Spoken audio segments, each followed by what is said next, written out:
महल ही दे दो। भोलेनाथ ने कहा ठीक है रावण जा, तुझे दक्षिणा में हमने ये महल ही दिया। सती माता बोली जय हो प्रभु, होगा गृह प्रवेश। एक धना नहीं रह पाए, इनने घर ही को दान कर दो। अब जब घर दे दिया, अब भगवान शंकर बोले कि रावण अब दान मांग। दान क्या चाहिए? क्योंकि देखो दान में और दक्षिणा में अंतर है। जो पंडित जी को पूजन पाठ की मेहनताना दिया जाता है वो दक्षिणा होती है, पर जो स्वेच्छा से दिया जाता है वह दान होता है। तो भगवान ने दक्षिणा दे दी, कहा आप दान मांग क्या चाहिए? रावण ने मन में सोची कि जी तो यार बहुत कर रही गठी है।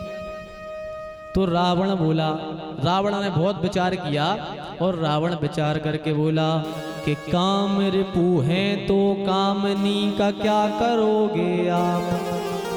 पागल बने हो कुछ तो विचार कीजिए। जब भवन ही नहीं है तो भवानी भार भैरव है। मांगिए अकेले विषभंग आप पीजिए। ब्याली मुंड माली रूप बालिका क्या करोगे आप? दिव्यंबरी साथ में दिगंबर न कीजिए। और लंका की बनेगी महारानी पटरानी शिवा। सुंदरी शिवा शिवदान में हो दीजिए। रावण बोला कि काम रिपु हैं तो कामनी का क्या करोगे आप? अरे प्रभु आप काम को जलाने वाले हो, आपने तो काम को जला दिया, तो अब कामनी का क्या करोगे? पागल बने हो कुछ तो विचार कीजिए। पागल क्यों बने हो? एक तो आप काम रहित हो और कामनी को घर में रख रहे हो, पागल मत बनो। और जब भवन ही नहीं है, जब घर ही नहीं रहेगा तो भवानी भार भैरव है।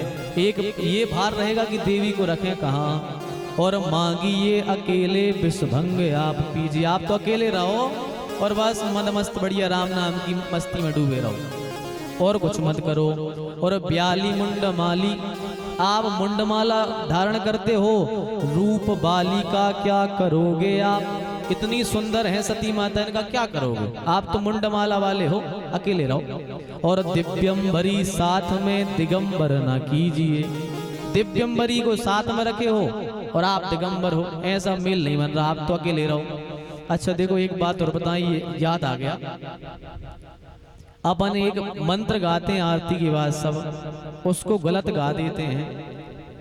पर मंत्र हमने पहले दिन कहा था कि मनना त्रायते इति मंत्रा, जो मन में बोला जाए और जो मन पर नियंत्रित कर दे उसी को मंत्र कहते हैं। और मंत्रों को शुद्ध बोलना चाहिए, अशुद्ध नहीं बोलना चाहिए। क्योंकि ये भी बताया था कि जो मंत्र फल देना जानते हैं वे आपका मिटाना भी जानते हैं। क्योंकि सवाग वज्रो यजमानम हिनस्ति, वही मंत्र यजमान का नाश भी कर देता है।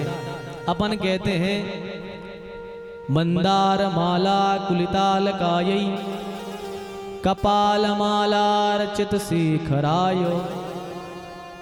फिर क्या कहते हैं?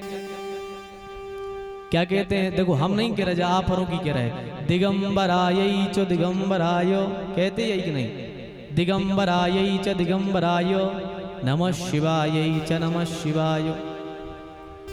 पर पता है वहां क्या है? दिगंबरायै नहीं है। इसका अर्थ पता है बदल जाता है पूरा। मतलब आप कह रहे हो मंदार माला कुलिताल कायै कपाल मालार्चित शेखरायो, मतलब माता जी बढ़िया मंदार माला पहन करके आए और भगवान शिव बढ़िया मुंड माला पहन करके आए। और फिर इसमें आप पूरा खेल कर दिया करते हो। आप कहते हो दिगंबरायै च दिगंबरायो, मतलब भोले बाबा दिगंबर आए और माता जी भी साथ में दिगंबर ही आए। अच्छा, और जहां माता दिगंबरी होकर के जाती हैं उस घर को शमशान बना दिया करती हैं। क्योंकि दिगंबरी माता केवल युद्ध में ही जाया करती हैं, इसलिए वहां क्या है? वहां दिगंबरायै नहीं है, वहां है दिव्यंबरायै च दिगंबरायो। दिव्यंबराय, जिनका अंबर के समान दिव्य स्वरूप है, ऐसी है माँ।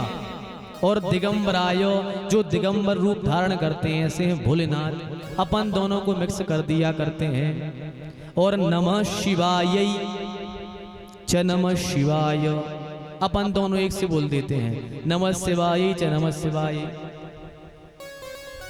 पहली बार में कहते हैं नमः शिवाय, मतलब माता अन्नपूर्णा को प्रणाम है, च नमः शिवाय, और भगवान शिव को प्रणाम है। तो शुद्धि का ध्यान रखना चाहिए मंत्रों में, वरना अनर्थ का कारण बन जाते हैं। तो रावण कह रहा है दिव्यंबरी साथ में दिगंबर न कीजिए। इतनी सुंदर देवी आपके साथ में है, आप दिगंबर रहते हो इसलिए ठीक नहीं लगता। और लंका की बनेगी महारानी पटरानी शिवा। भगवान ने जो शिव ने घर बनवाया था वो कौन था? वो घर लंका ही थी। लंका भगवान शिव ने अपने लिए बनवाई थी। तो रावण कह रहा है इस मकान तो हमारा हो गया, अब इसकी मालकिन भी ये ही बनेगी, इसलिए शिवा सुंदरी शिवदान में हो दीजिए। इसलिए हे भोलेनाथ आप एक काम करो, इन माता सती को और दान में दे दो। भगवान शंकर ने कहा जाओ, तुम्हें हमने ये भी दान में दी। अब बताओ इतना बड़ा कोई दानी हो सके? इतना बड़ा दानी कोई हो सकता है? अरे संसार में लोग पंडित जी को अपना हम कह रहे घर दे देंगे दान में, गाड़ी घोड़ा दे देंगे दान में, पर बताओ कोई अपनी घरवारी पंडित जी को दान में देगा? है? कोई नहीं देगा। पर शिव जी, इसलिए शिव जी को एक डिग्री दी है तुलसी बाबा ने। कौन सी डिग्री? आशुतोष तुम अवगण दानी, आशुतोष तुम अवगण दानी, आशुतोष तुम अवगण दानी, आशुतोष तुम अवगण दानी। आरती हरऊ दीन जन जानी, आरती हरऊ दीन जन जानी, आरती हरऊ दीन जन जानी, आरती हरऊ दीन जन जानी। आशुतोष तुम अवगण दानी, आशुतोष तुम अवगण दानी, आशुतोष तुम अवगण दानी। क्या कहते हैं बाबा? आशुतोष तुम अवगण दानी। इसलिए इनको शिव जी सब तो रह गए दानी, भोलेनाथ बन गए अवगण दानी। मतलब अवगण दानी का अर्थ ये है कि कब क्या उठा करके दे देवे कोई भरोसा नहीं है। इसलिए तो कहते हैं भगवान शिव की बढ़िया मन से आराधना किया करो, कब भगवान शिव क्या उठा के दे दें कोई भरोसा नहीं। अब बताओ, जिनने अपना घर ही दे दिया और घरवाली भी दे दी। अब रावण तो बढ़िया प्रसन्न हो गया, चला माता सती को लेकर। अब माता सती को लेकर के चला, भगवान नारायण मन में सोचने लगे कि यदि आदि शक्ति अभी लंका में पहुंच गई तो रावण भैया तो सीधे हमारे धाम को आ जाएंगे। क्योंकि यदि सती माता पहुंच जाती तो भाई सती माता थोड़ी शांत रहने वाली थी, तांडव मजा देती। वे तो युद्ध काल का प्रलय काल वाली दिगंबराई बन जाती, फिर वो तांडव मचा के आती, फिर न रावण बचता न रावण का खानदान बचता। तो इनने सोचा भगवान नारायण ने कि लीला ही पूरी नहीं हो पाएगी राम जी की, फिर तो क्या करें। सो भगवान नारायण ने मन में विचार किया और रावण लेकर के जा रहा था, और रावण को जाते हुए भगवान नारायण ने देखा और रोक लिया। अरे रावण कहाँ जा रहे हो? रावण ने कहा अरे प्रभु आप कहाँ जा रहे? बोले प्रभु आज की क्या कहें, अपन को महल भी मिल गया और महारानी भी मिल गई। बोले क्या हुआ? बोले रावण कह रहा कि हम शिव जी का गृह प्रवेश कराने गए तो उन्होंने मकान भी दे दिया और अपनी रानी को भी दे दिया, महारानी को। भगवान नारायण बोले रावण पागल हो गए। बोले क्यों? बोले ये महारानी लग रही तुम्हें। बोले फिर? बोले ये महारानी नहीं है शिव जी की। बोले कौन है? बोले ये तो नौकरानी है। महारानी तो अलग है, ये नहीं है महारानी। जैसी रावण ने सुना अच्छा हमें नौकरानी पकड़ा दी, तत्काल सती माता को छोड़ करके रावण चला गया। माता सती ने भगवान नारायण की स्तुति करी कि हे प्रभु आपने हमें इस दुष्ट के हाथों से बचा लिया। लेकिन मां सती ने श्राप दे दिया रावण को। माता सती कहती है, अरे दुष्ट रावण, मैंने इतनी प्रसन्नता से, इतने मन से अपने पति और मुझे रहने के लिए मैंने अपना घर बनवाया, और रावण तूने मुझे एक दिन भी उस घर में नहीं रहने दिया। इसलिए रावण जा, मैं तुझे शाप देती हूं कि आगे चलकर मैं ही आकर के तेरी लंका को जलाऊंगी। माता सती ने शाप दे दिया। अच्छा, लंका किसने जलाई थी बताओ? किसने जलाई थी लंका? जोर से बोलो। जैसी घर में चेचे चेचे करत हो एक दूसरे की बैठ के, दीदी हमसे उनकी ने को हम उनकी के हैं सुंदरा मुंह बताओ जागने बच भी हमारी। हाँ, जोर से गाओ। किसने जलाई थी लंका? हैं? हनुमान जी ने। बिटियां कह रही हनुमान जी ने जलाई थी। कौन कौन हाथ उठाता है कि हनुमान जी ने जलाई थी बताओ? इतने संकवारे हैं दुनिया में, देखो इतने संकवारे हैं। हाँ, उस पे तो पूछ हनुमान जी की तो आए। चलो हम बताते हैं लंका किसने जलाई। जब हनुमान जी महाराज लंका जला करके आए, जामवंत जी ने पूछी। जामवंत जी पूछ रहे, आइए डॉक्टर साहब। जामवंत जी ने पूछा कि हनुमान जी तुमने तो यार गलत काम कर दिया। बोले कौन सा? बोले तुमसे कहा था कि केवल पता लगा के आओ सीता जी का, तुम लंका जलाया है। अरे लंका नहीं जलाते, कुछ हम लोग बातचीत कर लेते रावण से।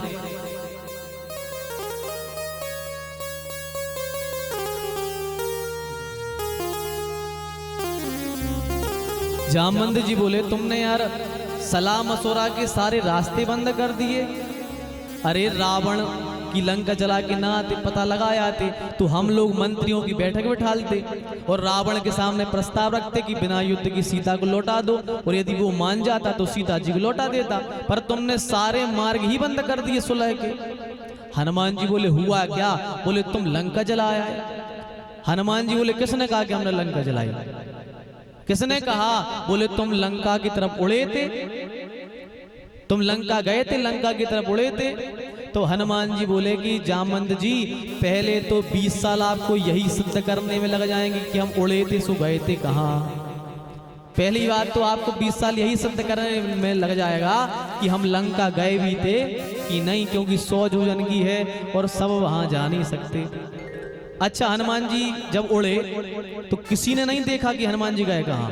आप जैसे बताना, जैसे कोनो मोटरसाइकिल एक तरफ जाए तो काके हैं मेन रोड चली गई, ये साइड जाए तो काके के बदौना साइड चली गई। लेकिन यहाँ से यदि हेलीकॉप्टर उड़े तो कोई बता सकता कि ये कहाँ गया? बताओ, नहीं बता सकता ना कहाँ गया, कहाँ उतर जाए। कोई नहीं बता सकता कि हेलीकॉप्टर उड़ा पर वो उतरा कहाँ। ऐसे ही हनुमान जी जब उड़े तो किसी ने देखा नहीं, केवल किसने देखा? जात पवन सुत देवन देखा। जब हनुमान जी उड़े हैं तो केवल देवताओं ने देखा है, जात पवन सुत देवन देखा, और किसी ने हनुमान जी को नहीं देखा कि गए कहाँ। तो हनुमान जी बोले कि बाबा तुम्हें तो 20 साल यही सिद्ध करने में लग जाएंगे कि हम लंका गए थे, जलाने की बात तो बहुत दूर की है। तो बोले फिर जलाई किसने? तो हनुमान जी बोले कि देखो हमने नहीं जलाई, लेकिन हम बता रहे किसने जलाई। राम जी बोले हाँ अब ठीक है, अब लिखा पढ़ी वाली बात होने दो। ठीक है, राम जी ने पेन कागज ले लिए, बोले बताओ हनुमान किसने लंका जलाई, हम लिख रहे हैं। जैसे ही कहा सो हनुमान जी बोले सरकार आपके प्रताप ने। राम जी से कहा कि प्रभु आपके प्रताप ने लंका जलाई। राम जी बोले यार हनुमान बदनाम ना करो यार हमारा, हमारे प्रताप से लंका जलती है कभी है, हमारे प्रताप से जलती है। तो राम जी ने जब यह कहा तो हनुमान जी कहते हैं हाँ प्रभु, बंदर की इतनी औकात हो जाएगी कि लंका जलाएगा? अरे प्रभु ये तो आपका ही प्रताप था कि जिसके प्रताप के कारण लंका जलाई गई। तो बोले किसने जलाई? बोले पहला लिखो राम जी के प्रताप ने। बोले ठीक है। बोले दूसरा कौन है? तो हनुमान जी कहते हैं पहला राम जी के प्रताप ने, दूसरा सीता जी के संताप ने। सीता जी के संताप में लंका जल गई। अब राम जी बोले यार हनुमान तो हमारे परिवार वालों पे दाल लगे, पहले तुमने हमारी प्रताप की कह दी, हमारी घर बारी को फंसा दो तुमने। हनुमान जी बोले हम नहीं कह रहे प्रभु, लिखी है। बोले का? बोले सीता जी के संताप में आग ही है। बोले हाँ आग है। बोले कहाँ लिखा? तुलसी बाबा लिखते हैं चंद्रहास अरु मम परितापम और रघुपति बिरह अनल संजातम। सीता जी के अंदर राम जी का विरह ऐसा है जैसे अनल, अनल माने होती है आग। तो हनुमान जी कहते हैं सीता जी के संताप में आग लग गई। बोले अच्छा ठीक है। बोले तीसरा कौन है? तो हनुमान जी कहते हैं पहला राम जी के प्रताप ने, दूसरा सीता के संताप ने, और बोले तीसरे हैं